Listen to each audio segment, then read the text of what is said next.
Romanos capítulo 1, verso 18 hasta el 32.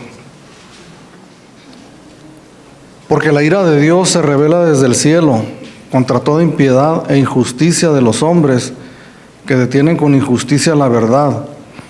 Porque lo que de Dios se conoce les es manifiesto, pues Dios se lo manifestó. Porque las cosas invisibles de Él, su eterno poder y deidad, se hacen claramente visibles desde la creación del mundo, siendo entendidas por medio de las cosas hechas, de modo que no tienen excusa. Pues habiendo conocido a Dios, no le glorificaron como a Dios, ni le dieron gracias, sino que se envanecieron en sus razonamientos, y su necio corazón fue entenebrecido.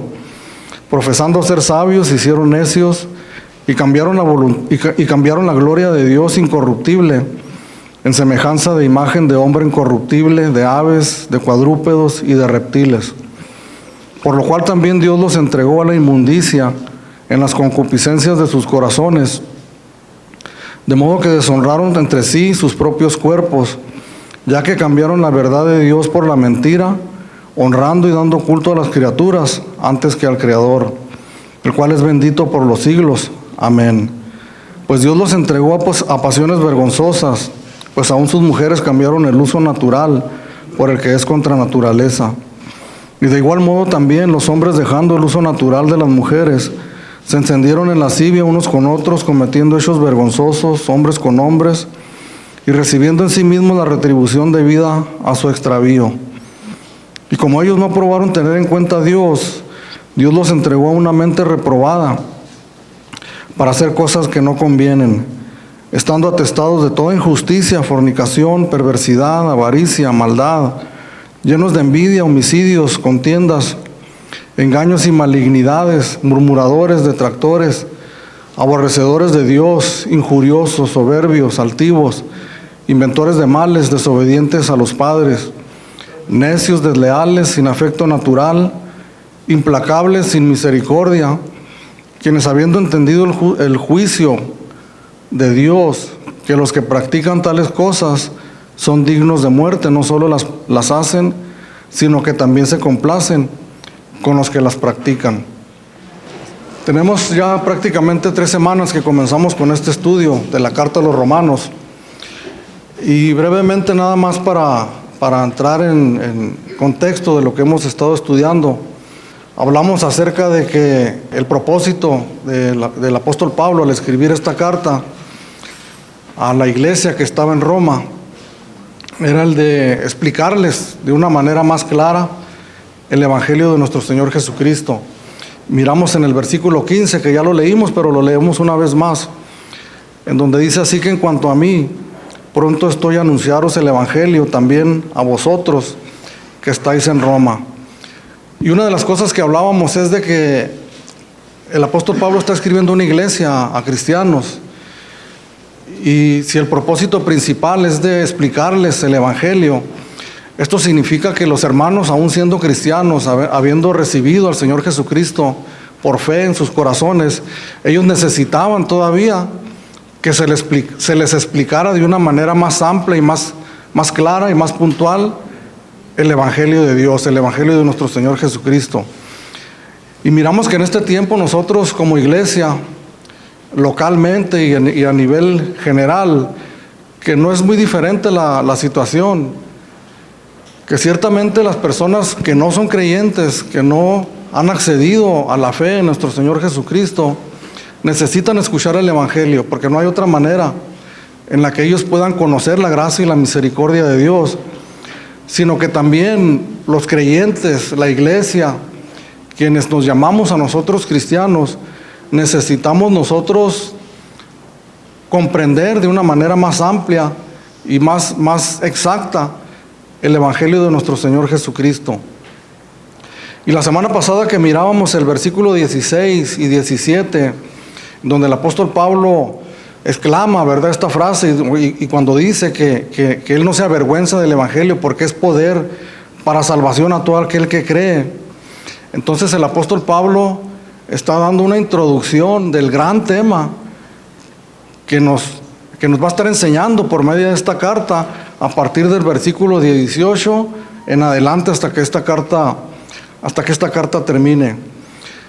Y lo que empieza el apóstol Pablo hablando en el versículo 18 es precisamente donde él comienza a explicar de una manera más exacta y más puntual el Evangelio de Jesucristo.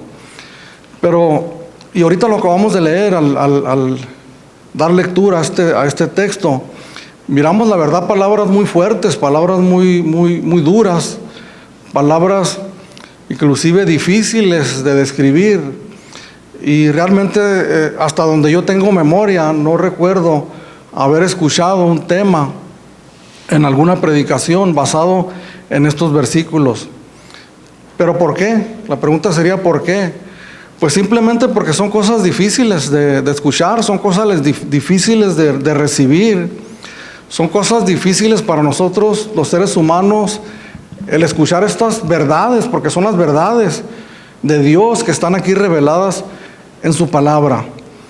Pero si el apóstol Pablo inicia desde este momento en el versículo 18 con este tema, es porque necesitamos nosotros escuchar estas grandes verdades, porque no hay otra manera en la que nosotros podamos conocer a Dios, podamos conocer su gracia, podamos conocer su amor, su misericordia, si nosotros no conocemos, podemos decirlo de esta manera, las partes más difíciles o más duras del Evangelio de nuestro Señor Jesucristo.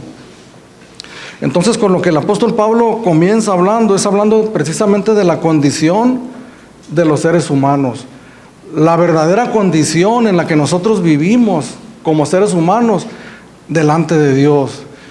El Evangelio de nuestro Señor Jesucristo, una de las partes principales que nos enseña es precisamente el conocernos a nosotros mismos. Y aquí el apóstol Pablo, al escribir estas palabras, nos muestra quién es Dios en toda su majestad, en toda su grandeza, en todo su poderío, pero también nos muestra quiénes somos nosotros, los seres humanos, en nuestra debilidad, en nuestra pecaminosidad, en nuestra condición en la que nosotros estamos delante de Dios. Nosotros no podemos conocer a Dios, no podemos conocer la gracia y la misericordia de Dios si nosotros no nos conocemos a nosotros mismos. Pero al hablar de conocernos a nosotros mismos, estamos hablando de conocer la verdad acerca de nosotros mismos. Cuando hablamos de que la iglesia de Jesucristo necesita escuchar más exactamente y más puntualmente las verdades del Evangelio, es porque cuando nosotros escuchamos hablar mensajes de la palabra de Dios acerca de nosotros mismos, muchas veces nosotros escuchamos hablar cosas halagueñas, ¿verdad? Cosas que suenan bien a nuestros oídos, cosas que nos levantan el ánimo porque nos dicen cosas buenas, agradables para oír. Mas sin embargo, esas no son las verdades que nosotros escuchamos en la palabra de Dios, en el Evangelio de nuestro Señor Jesucristo. Entonces el apóstol Pablo comienza a hablar de la verdadera condición de los seres humanos. Y esta sección en la que el apóstol Pablo escribe acerca de esto, en realidad está desde el capítulo 1, versículo 18, aquí donde estamos leyendo, hasta el capítulo 3, versículo 20. Y les comentaba yo la semana pasada que esta enseñanza en la cual vamos a pasar algunas semanas, de hecho, yo no voy a tratar todos los versículos que leímos, vamos a estar hablando únicamente acerca del verso 18 hasta el 20, pero que yo les comentaba que va a ser como subir una cuesta difícil, y que tal vez algunos de nosotros que vamos a querer ya no escuchar más, ¿verdad? Estas grandes verdades, porque son duras, hermanos, y difíciles de recibir, mas sin embargo podemos estar seguros que no hay otra manera en la que, repito, no podamos nosotros conocer la hermosura de la salvación de Dios si no conocemos nosotros el lado amargo de la verdad de quiénes somos nosotros. De hecho, en el capítulo 1, versículo 29 y 31, donde leímos hace unos momentos, aquí en la carta a los Romanos, capítulo 1, verso 29, al 31, en donde describe, hermanos, situaciones bien duras y bien difíciles acerca de la condición de los seres humanos. Y escribe Pablo y dice: estando atestados de toda injusticia, fornicación, perversidad, avaricia, maldad, llenos de envidia, homicidios, contiendas, engaños, malignidades, murmuradores, detractores, aborrecedores de Dios, injuriosos, soberbios, altivos, inventores de males, desobedientes a los padres, necios, desleales, sin afecto natural, implacables, sin misericordia.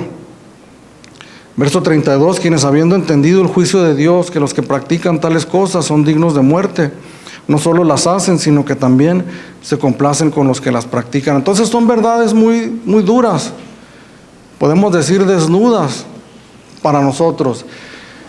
Y que cuando nosotros lleguemos a esta parte de la Escritura, que el apóstol Pablo hace una lista y que no deja absolutamente nadie afuera de estas prácticas, nos vamos a nosotros a dar cuenta que verdaderamente, si no estamos en una condición, estamos en la otra. Pero que es el propósito de la palabra de Dios, el podernos hablar directamente a nuestros corazones, como lo hizo el profeta Natán con el rey David cuando le confrontó en su pecado, y al último que le dice: tú eres ese hombre.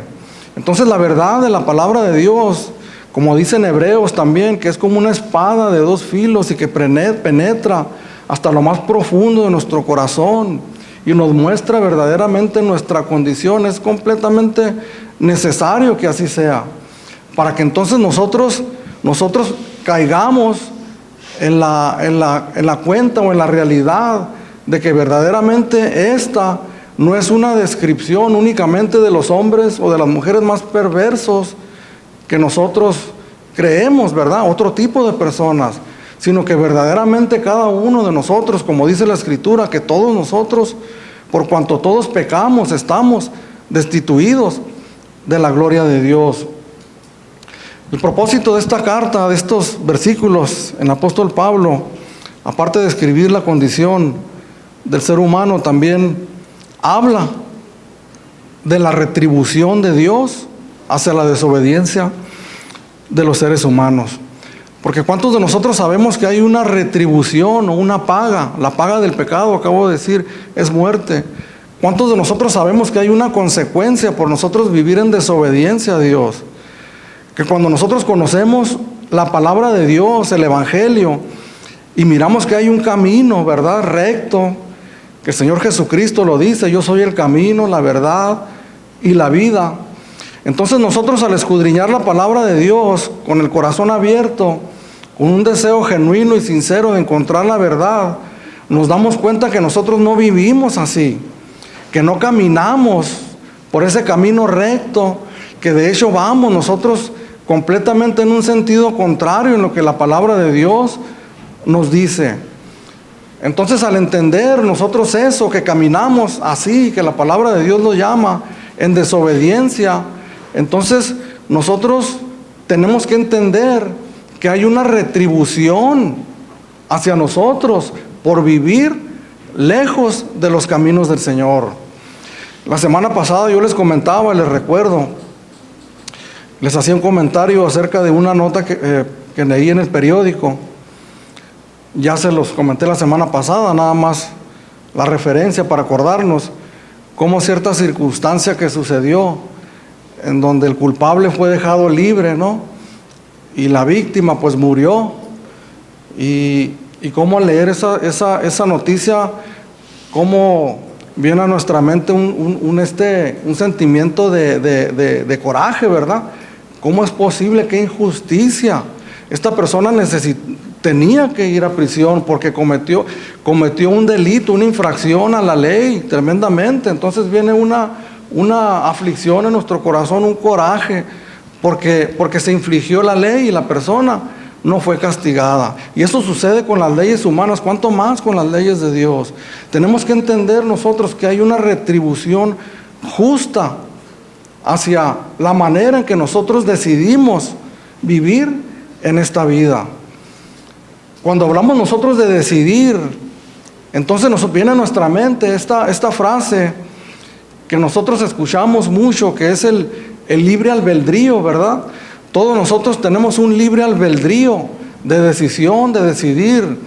Yo decido si sirvo a Dios en esta mañana o por la noche. Yo puedo decidir, ¿sabes qué? Voy a buscar a Dios, voy a portarme bien, voy a caminar conforme la palabra de Dios dice, y a otro día comenzar a vivir así.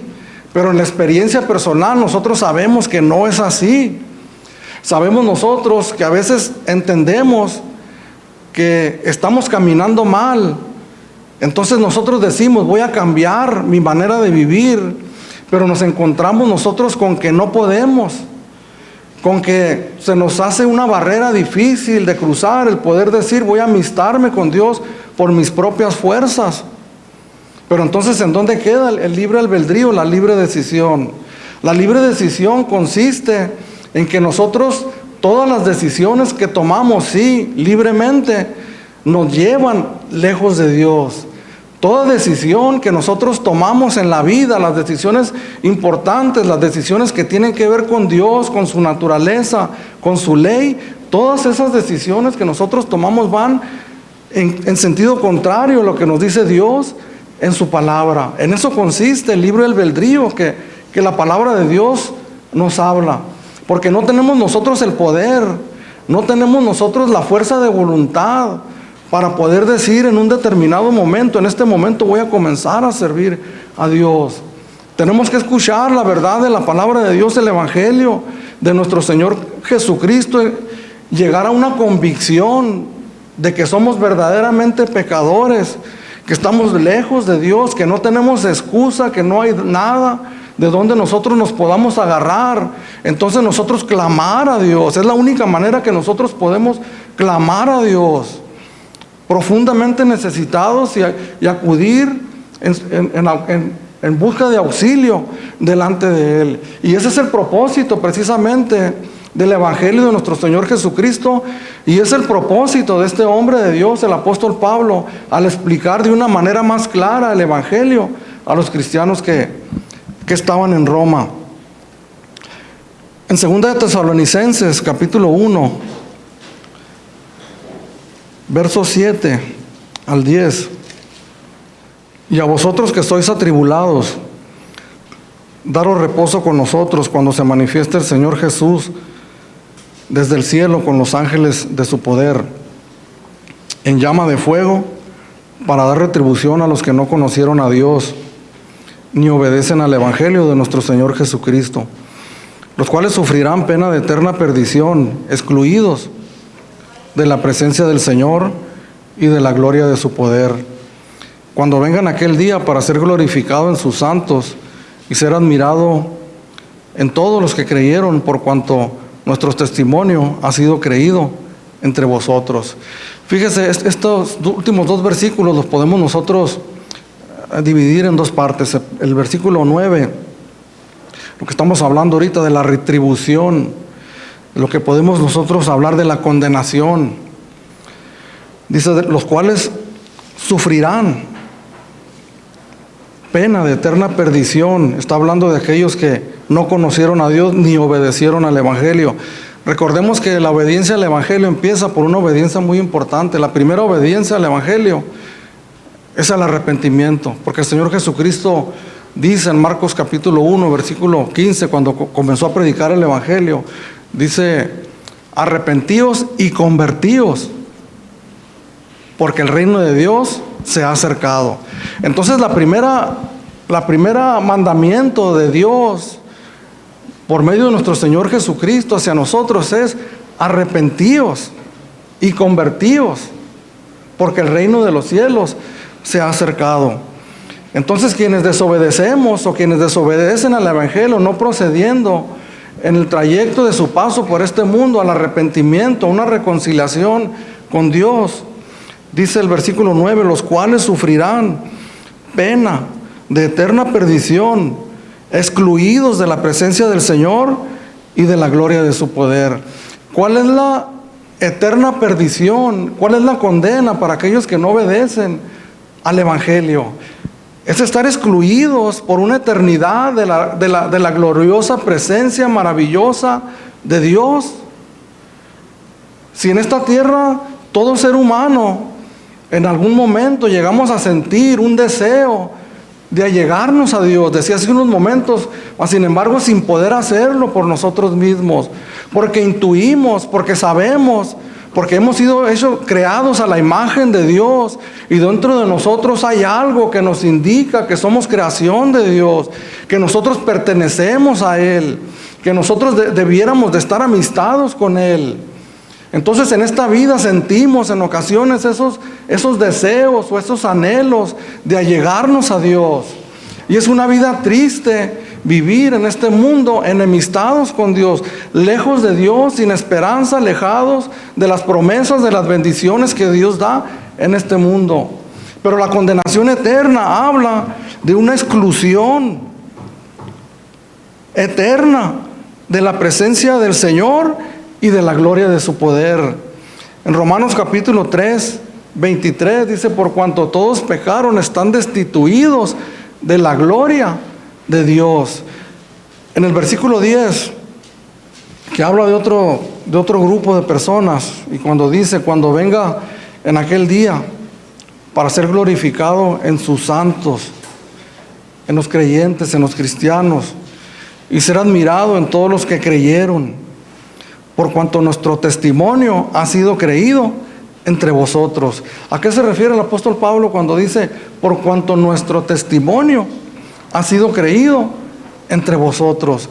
Por cuanto la predicación del evangelio por labios del apóstol Pablo y de sus otros consiervos fue creído en la iglesia a la que está escribiendo, en este caso a la iglesia de los tesalonicenses. Fue creído el mensaje, fue creído, fue recibido. Aún las partes difíciles, que eran difíciles de creer, de recibir, fueron creídas por estas personas, de manera que ellos pudieron acceder a la salvación en esta vida y en la venidera.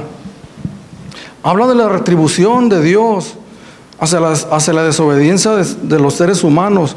Habla de la justicia de Dios. Uno de los grandes problemas de muchos creyentes, que nos llamamos nosotros creyentes, es que no conocen a Dios. Cuando hablamos de no conocer a Dios, es no conocer su naturaleza, sus atributos. ¿Quién es Dios? Escuchamos tantas cosas hablar de Dios, desinformación, escuchamos hablar cosas de Dios que no son correctas, y eso afecta en nosotros el concepto que nosotros tenemos de Dios. Cuando nosotros escuchamos estas frases tan duras o tan difíciles, porque no estamos acostumbrados a oírlas, entonces viene a nuestra mente: yo no puedo creer eso, no puedo recibir eso porque la Biblia dice que Dios es amor. Yo no puedo creer que un Dios amoroso, ¿verdad?, que un Dios que es bondadoso, mande a personas a una condenación eterna. Simple y sencillamente no lo puedo recibir, no lo puedo comprender. ¿Pero por qué esa situación?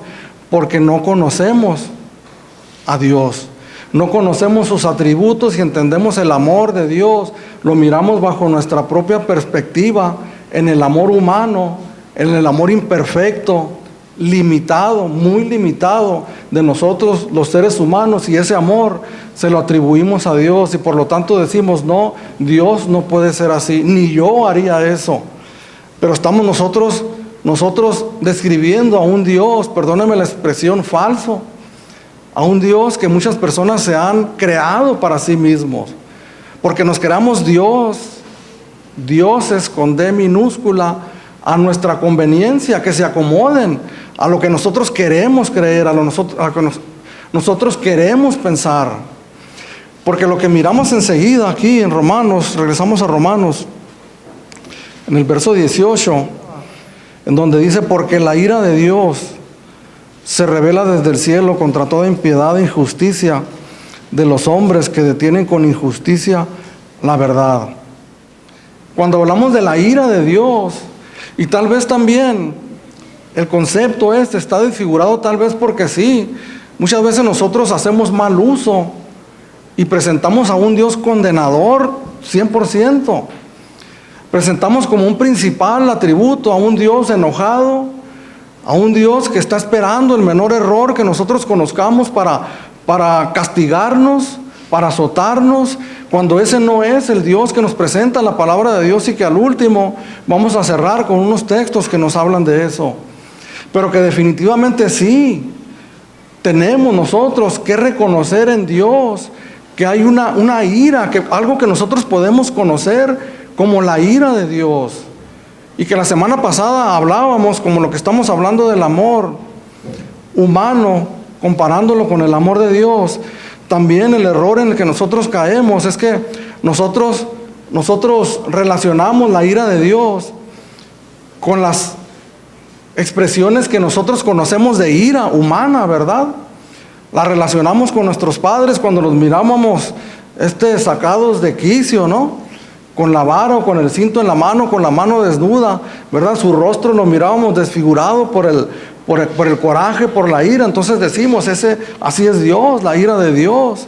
Pero simplemente la palabra de Dios nos describe la ira de Dios, no para mostrarnos a un Dios iracundo o a un Dios que cambia de un momento a otro de estado de ánimo como nosotros, ¿verdad? Estando tranquilos, de repente nos mueven, como decimos ahí, el tapete, ¿no? Y entramos en una explosión iracunda, de ira. De un momento pasamos de estar de una condición emocional a otra de una manera drástica, pero Dios no es así. Simplemente al hablar de la ira de Dios, estamos hablando de la justa ira de Dios, de la justicia de Dios, de la retribución justa, que los seres humanos que no se arrepienten, que no reconocen sus pecados y se vuelven a Dios, son merecedores a ella.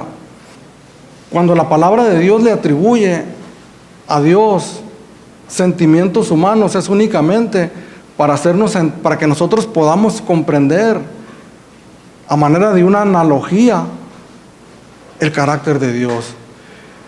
Y tenemos que entender, hermanos, si queremos conocer verdaderamente al Dios de la Biblia, que Dios es santo, que Dios es justo, que Dios aborrece el pecado, que tenemos a un Dios grande, maravilloso, justo. Cuando hablamos de la justicia de Dios y que la palabra de Dios lo menciona, que no dará por inocente al culpable.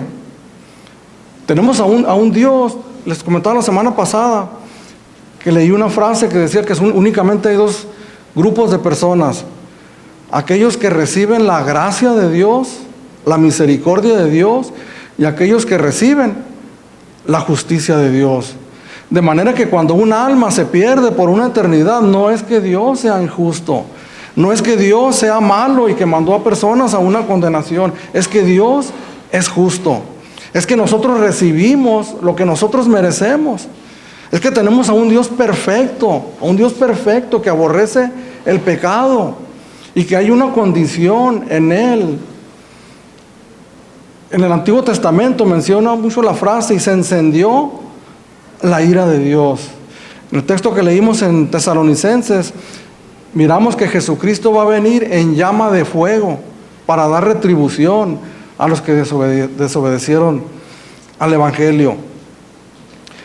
Esta explicación que yo les doy, hermanos, de no relacionar la ira de Dios con la que nosotros conocemos, de ninguna manera es una manera de minimizar esa parte del carácter de Dios, o de tratar de suavizarlo. Todo lo contrario, que hay una mayor seriedad en el asunto, una mayor reverencia cuando la palabra de Dios habla del temor de Dios, que nosotros como cristianos tenemos temor de Dios, que no es un temor, un miedo irracional también a alguien que nos va a castigar, sino que es un temor reverente al conocer a semejante ser, que la palabra de Dios nos describe de una manera completa, ante el cual nosotros nos inclinamos, lo reverenciamos y le adoramos por ese carácter maravilloso que Él tiene.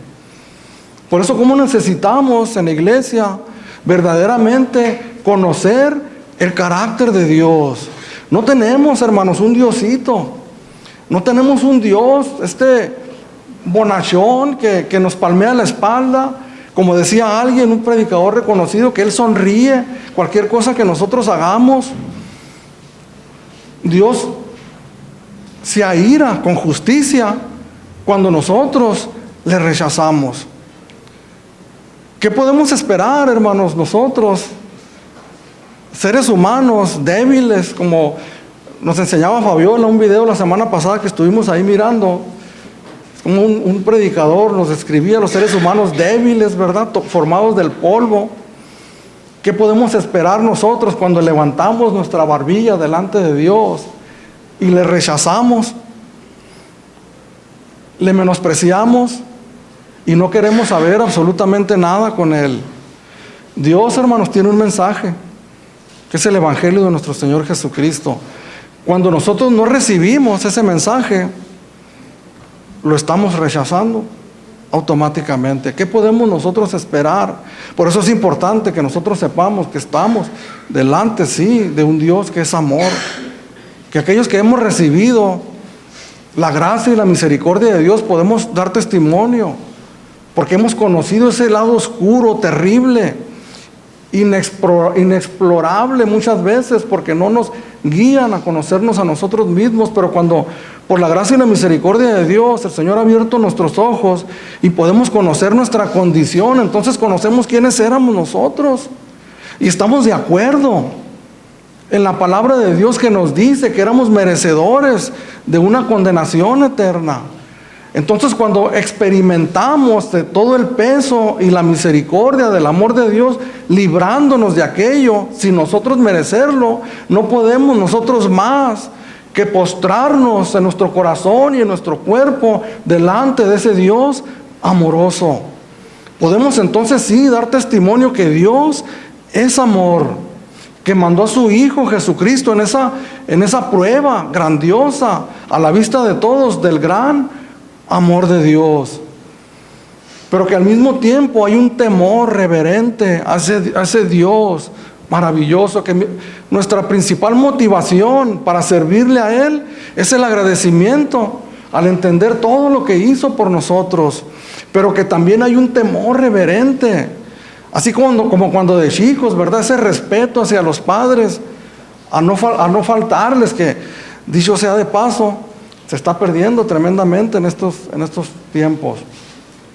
No solamente a los padres, sino a toda figura que represente cierta edad, cierta reverencia, se está perdiendo de una manera tremenda. Pero hay en nosotros, como creyentes, como cristianos, ese entendimiento de quién es Dios, y eso produce en nosotros una verdadera y genuina entrega a Dios. En Mateo capítulo 7, verso 21 al 23, no todo el que me dice Señor, Señor, entrará en el reino de los cielos, sino el que hace la voluntad de mi Padre que está en los cielos. Muchos me dirán en aquel día, Señor, Señor, no profetizamos en tu nombre, y en tu nombre echamos fuera demonios, y en tu nombre hicimos muchos milagros. Entonces les declararé: nunca os conocí, apartaos de mí, hacedores de maldad. Aquí tenemos a personas que creían que eran creyentes, ¿verdad? Y que pensaban que por las cosas que ellos hacían, por las obras que ellos hacían, ellos podían entrar con confianza en aquel día en la presencia de Dios. Y miramos también que nos menciona una fecha muy clave aquí, hermanos, cuando menciona en aquel día. Muchos me dirán en aquel día. ¿En cuál día? Porque está establecido, ¿verdad? Dice la palabra de Dios que el hombre muere una vez y después el juicio. Porque esto es algo que todo ser humano debemos de entender, de comprender. Que no importa cuántos sean los días que tengamos en este mundo, va a llegar un día, sin duda alguna, que nosotros vamos a estar de pie delante de Dios para ser juzgados por lo que nosotros hicimos cuando estuvimos en este mundo, en aquel día. En mi experiencia personal y las personas que yo conozco, y creo sin duda en todas las personas, no hay una expectativa de ese gran día. Vivimos en este mundo como si aquel día nunca fuera a llegar. Vivimos en este mundo pensando que somos eternos aquí. O por alguna razón pensamos, como yo pensaba en algún momento, que llegado a ese día, por alguna razón, que yo no sé, pero por alguna razón, Dios me va a dejar entrar. Porque hay bondad, porque hice cosas buenas, pero eso simplemente habla de un desconocimiento del Evangelio y de nosotros mismos y de Dios mismos. Aquí tenemos al Dios que es amor, delante de unas personas que creían que eran cristianas, escuchando lo que ellos le estaban diciendo: profeticé, prediqué, hice esto, hice lo otro. Y podemos mirar a un Dios, hermanos, que sí, que no contradice la palabra de Dios donde dice que es amor. Pero podemos mirar a un Dios diciéndole a aquellas personas: nunca los conocí, apartados de mí, hacedores de maldad. Ese es el justo juicio de Dios. Esa es la ira de Dios, hermanos, la retribución para todos aquellos que no obedecieron al Evangelio. Realmente en estas palabras que se nos hacen difíciles o duras, ¿verdad?, de recibir, estamos nosotros escuchando el gran amor de Dios, porque estamos escuchando advertencias de Dios, no de lo que puede venir, sino de lo que va a venir. Dice el apóstol Pablo en 2 Corintios capítulo 5, verso 16 me parece, dice: como si Dios rogase por medio de nosotros, reconciliados con Dios. Dice el apóstol Pablo, como si Dios rogase, es decir, que es un ruego. Podemos decir que el llamado del Evangelio es un mandato, es una orden, pero hay un tono, una urgencia en Dios mismo y en los predicadores, un ruego al ser humano en decirle: reconciliaos con Dios. Advertirle de que sí, hay consecuencias si nosotros persistimos en caminar de una manera en este mundo. Pero también una mano extendida, porque hablábamos nosotros que nos equivocamos a veces al hablar de la condenación, de la ira de Dios. Estás perdido, estás condenado, esa persona se va a condenar y remediar. No tiene remedio. Ese no es el mensaje del Evangelio.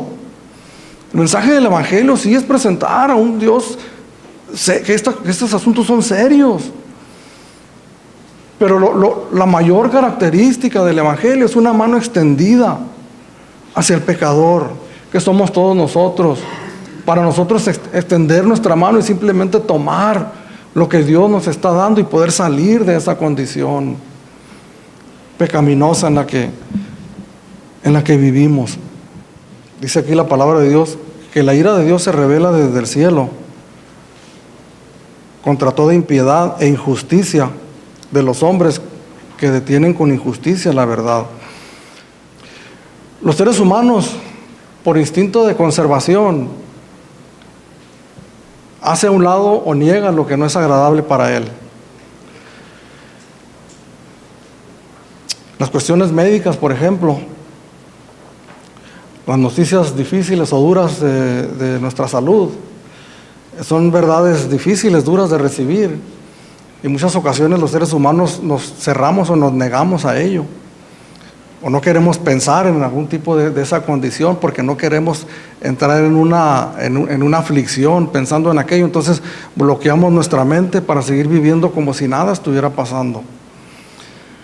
Sin embargo, el negar aquello no anula la condición que nosotros podamos tener. Los seres humanos en este tiempo niegan la verdad de Dios. Niegan las cosas que nosotros hemos hablado ahorita y considerado de ellas como duras o como difíciles del Evangelio. Niegan las cuestiones del pecado, niegan las cuestiones del juicio, de la ira de Dios, niegan incluso a Dios. Dice el necio en su corazón, Salmos 14:1, no hay Dios. Dice el necio en su corazón, no hay Dios. Pero ¿qué está detrás de todo esto? Todos los seres humanos, cristianos o no cristianos, tenemos una conciencia. ¿No es cierto? Que nos acusa o nos justifica. No tenemos conocimiento de Dios, tal vez no conozcamos ni la palabra de Dios absolutamente, pero hay algo aquí que cuando hacemos algo que está mal, hay algo que nos golpea y nos dice, hey, eso no está bien. Pero entonces ese sentido de autodefensa trata de tapiar aquello, ¿verdad? De tal manera que llega un momento donde aquella conciencia se cauteriza, se endurece. Y ya no sentimos la voz de la conciencia que Dios puso ahí. Pero todos tenemos una conciencia, y al negar nosotros la verdad de Dios, o aún a negar a Dios, es simplemente porque nosotros queremos vivir sin sobresaltos, sin la amenaza, por decir, de un juicio o de un Dios que me está observando mis actos, lo que yo estoy cometiendo, lo que yo estoy haciendo. Entonces lo más fácil para mí es negar todas esas verdades. Pero el hecho de negarlas no significa que aquello no sea verdad. Déjeme decirle que es una gran apuesta, que es un gran riesgo poner todas nuestras fichas en ese lado. Porque ¿qué tal si estamos equivocados? Al negar a Dios y su justicia y su justo juicio y la ira de Dios, entonces yo me dedico a vivir en este mundo como yo quiera vivir. Pero cumplidos mis días en este mundo, al estar en el umbral de la muerte, que seguramente muchos que han negado a Dios en ese momento han meditado. Es muy grande la apuesta. El poder abrir los ojos allá y mirar que verdaderamente esto era verdad. Hipotéticamente, como dijo alguien en alguna ocasión, si nosotros como creyentes estuviéramos equivocados y esto no fuera verdad, simple y sencillamente que estamos seguros que no es así, pero hipotéticamente llegamos allá y nos damos cuenta que esto no es verdad. Simplemente lo que yo voy a reflexionar, pues la verdad no me perdí de gran cosa. Y quienes hemos vivido las dos, todos hemos vivido en el pecado, en la maldad, pero algunos poniendo en práctica situaciones que el hombre y las mujeres buscan en este mundo. Quienes hemos podido mirar los dos lados de esa moneda, aún en esta vida, yo puedo decirle, no me estoy perdiendo absolutamente de nada, de lo que yo tenía en el mundo. Entonces necesitamos tener nosotros todos los elementos necesarios a la vista, por medio de la fuente más segura, fidedigna que nosotros podemos tener, la palabra de Dios, la verdad de Dios. Atacada por muchos, negada por otros tantos, pero que ha sobrevivido a lo largo de todos estos siglos desde que fue sacada a la luz, que ha querido ser destruida, mas sin embargo la tenemos aquí en esta mañana y podemos estar hablando de ella con toda libertad. En algunos lugares no pueden hablar de ella con toda libertad, mas sin embargo también ha llegado la palabra de Dios hasta ellos. Porque lo que de Dios se conoce les es manifiesto, pues Dios se lo manifestó. Porque las cosas invisibles de Él, su eterno poder y deidad, se hacen claramente visibles desde la creación del mundo, siendo entendidas por medio de las cosas hechas, de modo que no tienen excusa. Los teólogos llaman a esto la revelación general de Dios. La única manera que nosotros podemos conocer a Dios íntimamente en el corazón por medio de la fe es por medio de la revelación, que llaman ellos especial, la revelación de Dios que está en la palabra de Dios. Pero hay una revelación general que leía Enrique hace unos momentos en el capítulo 19 de Salmos, en donde nosotros podemos contemplar, ¿verdad?, la creación hermosa, la luna y las estrellas, el atardecer, el crepúsculo, el ocaso. Podemos contemplar ahora los padres que tienen el privilegio, yo no tuve ese privilegio de poder asistir en el parto, ¿verdad? Recibir a sus hijos en sus brazos cuando nacen. Podemos mirar tantas maravillas, una plantita crecer, sembrar una semilla, ir con expectativa a los 2 o 3 días a ver qué ha pasado, como el relato de la Escritura sin que nosotros hagamos nada. De repente miramos aquella matita crecer y la miramos convertida en un árbol. La revelación general de Dios, de manera que no tenemos excusa. Mas sin embargo el hombre necio en su corazón niega todas estas cosas. Algo debió haber pasado, una explosión, el Big Bang, o no sé qué pasó, pero esto se dio por mera casualidad. Pero nosotros sabemos que no es así. El salmista David en el Salmo 8, verso 13 en adelante, dice: cuando veo tus cielos, obra de tus dedos, la luna y las estrellas que tú formaste, digo, ¿qué es el hombre para que tengas de él memoria, y el hijo del hombre para que lo visites? Solamente cuando han sido abiertos nuestros ojos, hermanos. Yo recuerdo cuando el Señor me alcanzó, cuando el Señor empezó a obrar en mi vida. Yo recuerdo que amanecía y yo miraba al mundo de otra manera, porque aún para la revelación general, los ojos de un hombre, de una mujer que no ha reconocido a Dios están velados y no puede reconocer lo grandioso de Dios.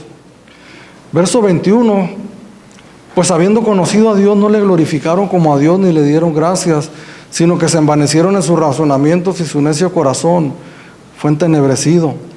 Profesando ser sabios, se hicieron necios. Hay una frase de un hombre, un pastor puritano, Thomas Watson.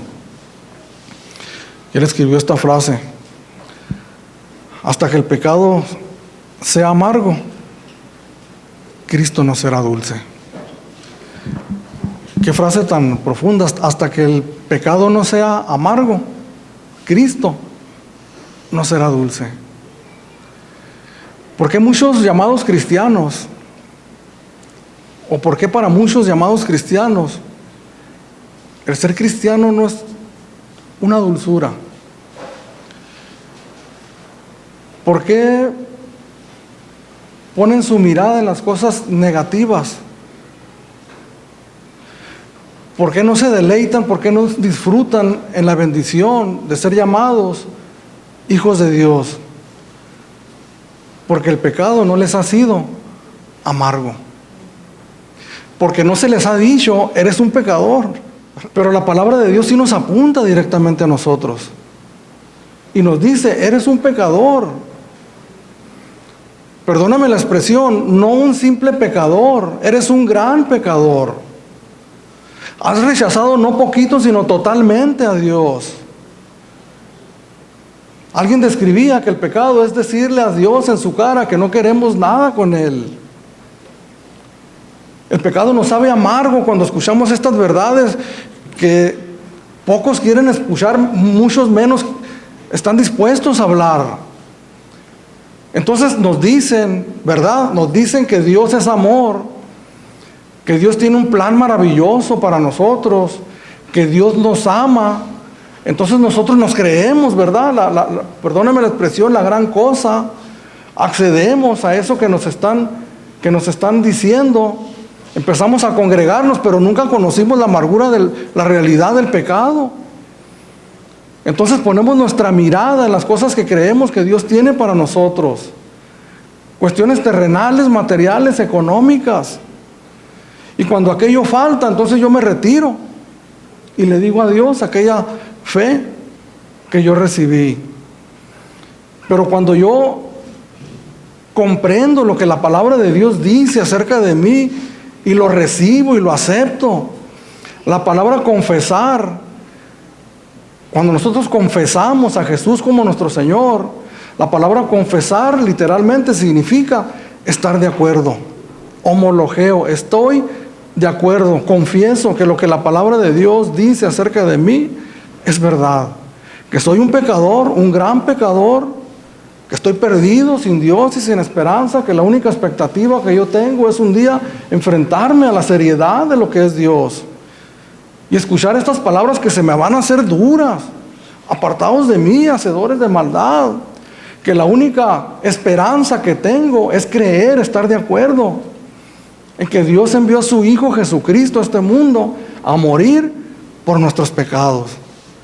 Que no hay nada que yo pueda hacer. Si yo pusiera mi esperanza en lo que soy, hermanos, en un pastor o en un predicador, o en el tiempo que tengo de cristiano, estoy completamente perdido.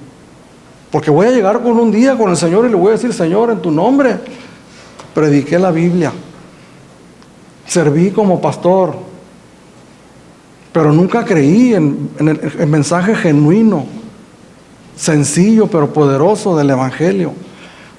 Apartados de mí, hacedores de maldad. El apóstol Pablo va a ir desarrollando el tema poco a poco, hermanos, pero tenemos nosotros que entender estas grandes verdades. Somos pecadores, estamos perdidos, nuestra única esperanza es Cristo Jesús.